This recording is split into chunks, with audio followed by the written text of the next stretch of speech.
First, you misinterpret the message and then you try to discredit it. You try to silence it instead of just humbly learning from this lesson and going about the business of fixing the problem. You have now opened yourself up to a world of humiliation because once you hear the explanation behind nothing more than a bad B-roll edit, you're going to look like a fool.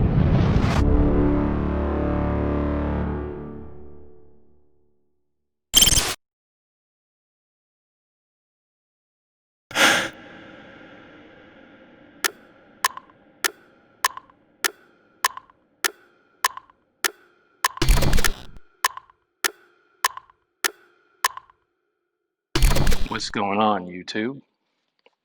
It's your boy, Trollmaggedon. Today, I'd like to address 2J's response to my movie, Urban Identity. I got some notes here just so I can remember all the key points in his little speech that need to be shot down. Let's make this quick, since he only felt it necessary to give us 4 minutes worth of explanation. First of all, he doesn't like me attacking the brand. Newsflash, I'm not attacking your brand.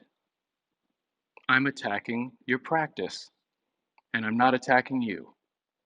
Let me go on record as saying 2J's and his co-owner are super friendly, nice guys. I have nothing personal against you. This isn't about you. It's bigger than you. And that's the part I think you fail to realize. Secondly, he's saying that I said he's knowingly selling fakes. I never said that, and I'm not saying it now. The point is, you're possibly unknowingly selling fakes. Here's my favorite phrase of the year. No one's batting 1,000.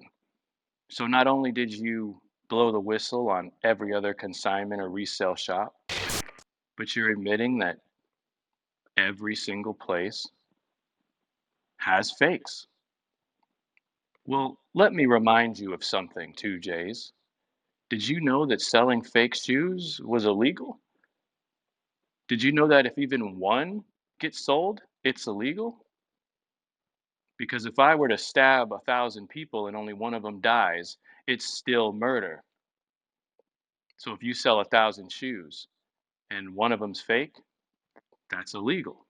And to be quite honest with you, the amount of money you're charging for sneakers, if I happen to be the person going in there buying from you, you damn well better be batting 1,000. You said that the thing that separates you from any other brand is that if you get something wrong, the person can bring it back and you'll fix it.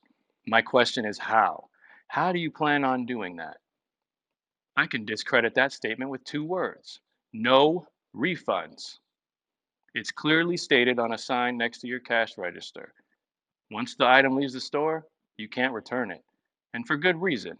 If you start accepting returns on high resale ticket shoes, you're opening yourself up for the Foot Locker effect, meaning people can take the shoes out, swap them with fakes, bring them back. You're supposed to refund that?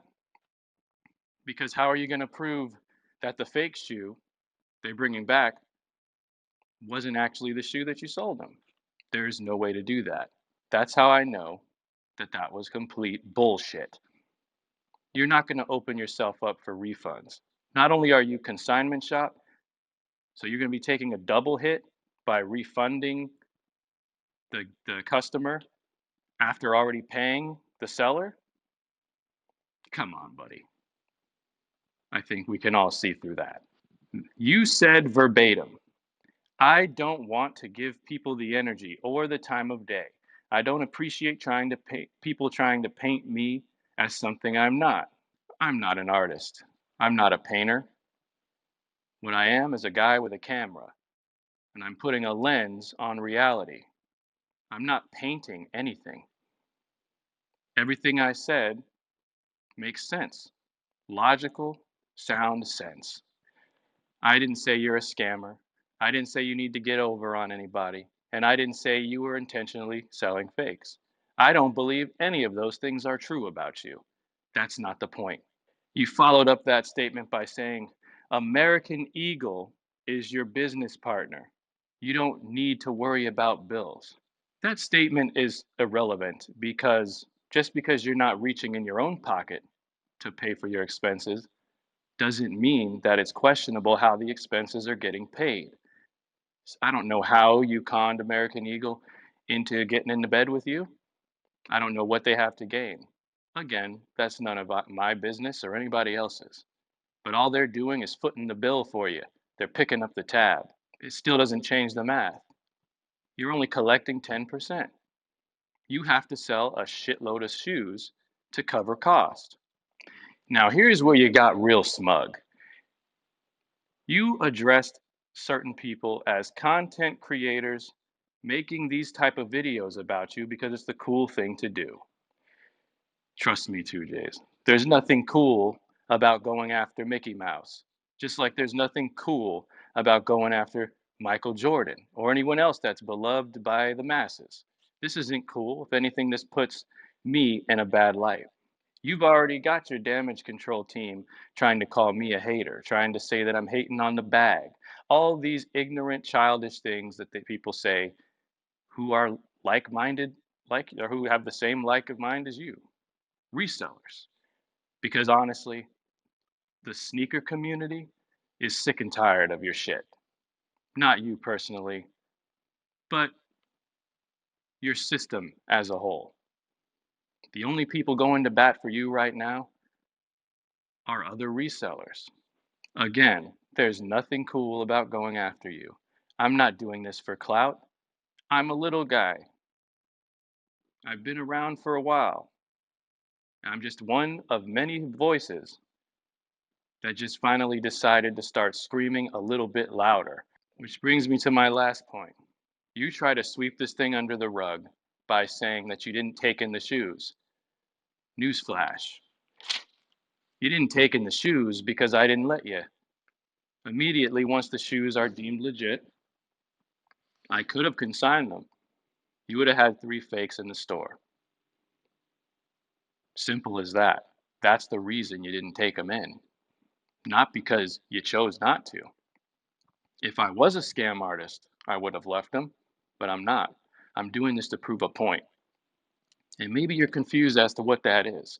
It's not about taking down big bad 2Js. I don't give a shit about you. I give a shit about the sneaker culture. You are not a part of that. You are a part of the resell culture. And those two things clash fundamentally. You got people that want to wear shoes, you got people that want to exploit the people that want to sell shoes. You are a wolf in sheep's clothing. You're a fox in the henhouse. You are the reason why so many people take L's after L after L every weekend. And we're just supposed to swallow that loss and pay you triple the amount because you've got connections. Maybe I should back up. Let me let me once again put this disclaimer out there. This is not about you, but it is about what you represent.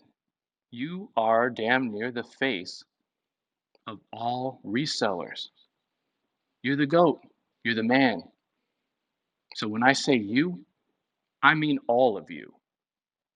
This is a question of morals. This is a question of, are you a part of the sneaker culture, or are you a part of the people taking advantage and profiting off of the sneaker culture? Your response to my video was unnecessary.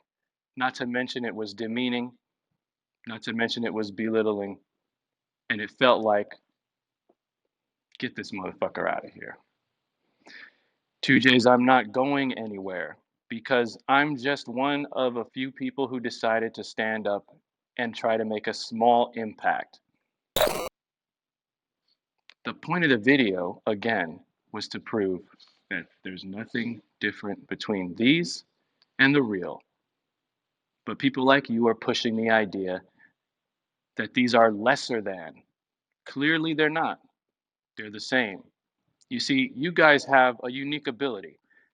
You can take a piece of coal and turn it into a diamond. You can take water and turn it into wine, an ability reserved only for God Himself. That's quite the accolade, because the minute you said these fake shoes were real, the value went up. And because you guys are one of the top dogs, your word means everything. Yes, I could have left these in the store. Yes, I could have made a killing off of them. All because you said. And that is the part people need to wake up to. Simple as that. You could be going into a store like yours, spending a ton of money, and getting something you didn't want. Let me give you my final thought. It may seem extreme, but sometimes it takes extreme measures to even create a ripple of change. I think that resale culture is a cancerous disease to the sneaker culture. You guys take advantage of one after the other while pumping into our heads that there's a difference between a real shoe and a fake shoe. Maybe at one time that was true, not anymore. You guys can't tell the difference. There's no such thing as a legit checker. There's no such thing as an authenticator. You guys are just self ordained ministers with the ability to give value to something that has none. And I'm not just talking about fake shoes. Real shoes don't really have value, it's an illusion. You're a cancer of the sneaker culture. And you can call me the chemotherapy.